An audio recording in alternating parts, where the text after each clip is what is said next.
You know that thing under the hood of your car? Well, it's so much more than just a machine. It's really just a box of tiny, perfectly timed explosions. And that little box, it might just be the single most important invention that shaped, well, everything about our modern world. From the food we eat to the packages at our door, it all comes back to this one device. So let's pop the hood and really dig into the engine that changed everything. And this quote from the Cotswold Motoring Museum really just sums it up perfectly. The engine has been the absolute driving force of progress for over a century, no question. It's brought us a world of benefits we can't even imagine living without. But, as we're about to see, all of that incredible progress, it's come with a price, creating a whole set of problems that we're still trying to figure out today. I mean, its impact was a total game changer. The internal combustion engine didn't just give us cars, it literally re-engineered our entire civilization. It powered the tractors that completely changed farming, letting us feed billions of people. It lifted the very first airplanes off the ground, kicking off a whole new way to travel. It fueled the trucks and the ships that built our global economy. And it even brought electricity to places that it never had it before. It's huge. And the sheer scale of it all, it's honestly hard to wrap your head around. Right now, there are over 1.5 billion internal combustion engines just in cars and trucks around the world. That's roughly one engine for every 5 people on the planet. And that's not even counting all the ships, generators, or even lawnmowers. They are just a fundamental, inescapable part of life as we know it. But why? Why did we even need this invention in the first place? Well, to get that, you have to kind of go back in time and imagine a world where power wasn't just available at the flip of a switch. It was tied to a specific animal or a specific place. See, before this engine came along, your ability to get anything done was seriously limited. You had muscle power from people and animals. You had wind and water, which was great, but that meant you were stuck by the coast or on a river, or you had this steam engine. Now, steam was a revolution for sure, but it was massive, it was inefficient, and you had to haul around this giant boiler just to make it go. The race was on to create a power source that was small, portable, and, something you could actually take with you. And the road to that breakthrough was long. It was filled with some pretty weird ideas, starting way back in the 1600s with guys trying to use gunpowder. The first engine that actually sold came along in 1860 from Etienne Lenoir, but it was still really clunky. The real aha moment, the point where it all just clicked, was 1876.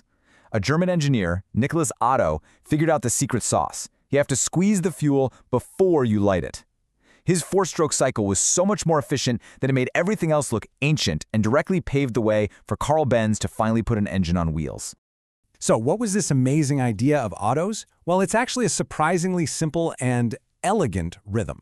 It's like a 4-step dance that's happening thousands of times every single minute inside your engine, turning a little bit of fuel into forward motion.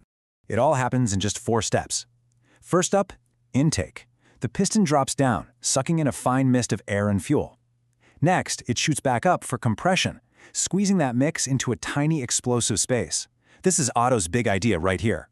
Third, power. A spark plug zaps it, causing this mini explosion that slams the piston back down. That one violent push is the only thing that actually powers the car. And finally, the piston comes up one last time for exhaust, pushing all the used-up gases out of the way. Intake, compression, power, exhaust. That's it. That's the dance. Now that bang can be created in 2 main ways. A gasoline engine, the kind in most cars, uses a spark plug to get things going. They rev up quick and give you that nice, smooth acceleration. But a diesel engine, it does something way more dramatic. It doesn't even need a spark plug. If you look at that compression ratio, a diesel squeezes the air so hard, so intensely, that it gets hot enough to ignite the fuel all by itself. Crazy, right? This method is way more efficient and it creates a ton of torque. That's pulling power, which is exactly why you find diesels in massive trucks, ships, and trains. So, understanding the theory is one thing, but actually building one of these incredible machines, well, that's an industrial marvel. It's a mix of raw, molten metal and unbelievably precise engineering. It all starts with the engine block, which is basically its skeleton. And right away, engineers have a big choice to make. Do you build it out of cast iron? It's super strong, it's durable, it's perfect for heavy-duty stuff. Or do you use aluminum? It's way lighter, which is great for fuel efficiency, and it gets rid of heat a lot better. This one choice really shows you the constant balancing act of engineering.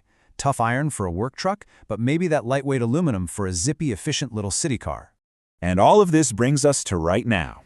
After more than a century of being the undisputed king of power, the internal combustion engine has arrived at a really critical crossroads.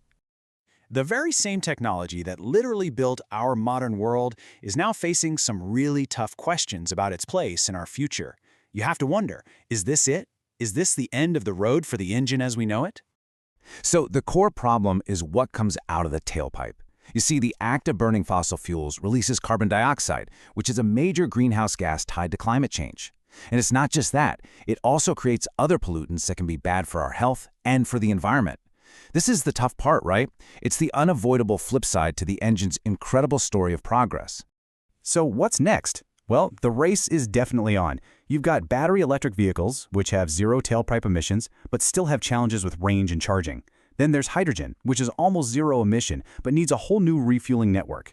And you have these fascinating synthetic e-fuels that could be carbon neutral, but they're still really expensive to make. The big takeaway here is there's probably no single magic answer. It's more likely going to be a mix of different technologies powering our future. And in this point from Porsche's Michael Steiner, it's the big reality check. Even if we go all in on new tech, we still have over a billion, with a B, combustion engine cars out there on the road right now.